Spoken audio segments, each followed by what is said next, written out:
Goldman, est-ce qu'il y a de plus en plus de patients qui viennent vous voir pour soigner leur obésité?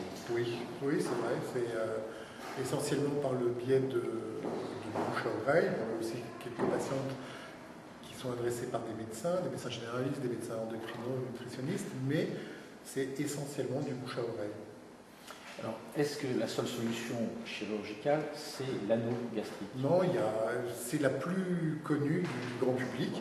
C'est celle qui a été le plus pratiquée, c'est la plus facile, la plus simple, la moins agressive. Mais il y a d'autres techniques plus lourdes qui marchent encore mieux que l'anneau. Pour vous, en tant que chirurgien de l'obésité est uniquement un problème lié à l'alimentation ou il y a d'autres facteurs? Non, bien sûr, tout le monde sait qu'il y a des facteurs comportementaux, des facteurs environnementaux, un passé génétique qu'on a et qu'on ne peut pas ignorer. Mais c'est vrai que le facteur suralimentation est important. C'est une même image. Il y a le facteur sédentarité dont on a parlé, l'absence d'activité sportive.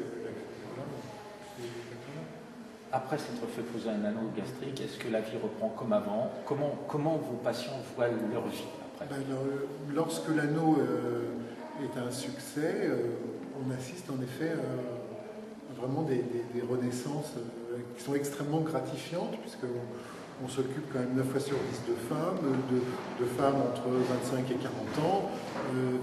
À ces âges-là, quand on pèse 130 ou 140 kilos et qu'on descend sous la barre des 100, il est clair que sa vie change du tout au tout.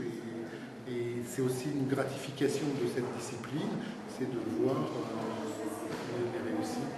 C'est sûr qu'il y a des échecs, on n'a pas la prétention de guérir tout le monde, mais les réussites sont extrêmement gratifiantes. Et avec le recul, ça fait une vingtaine d'années qu'on pratique ce type d'opération. Est-ce qu'il y a eu des échecs vraiment très importants et mettant la vie en danger? Il n'y a aucune chirurgie qui peut prétendre ne pas mettre la vie en danger. Les raisons que la vie peut être mise en danger, en dehors de la période initialement post-opératoire, sont toujours dans des histoires de patients qui perdent complètement contact avec le monde médical, qui se font poser un anneau et qui ne remettent plus jamais les pieds nulle part. Alors ceux-là se mettent dans une catégorie à risque de complications, parce que la complication, elle commence toujours par être petite, mais si on la laisse évoluer, bien sûr qu'elle peut être mise en danger. Merci beaucoup. Je vous en prie.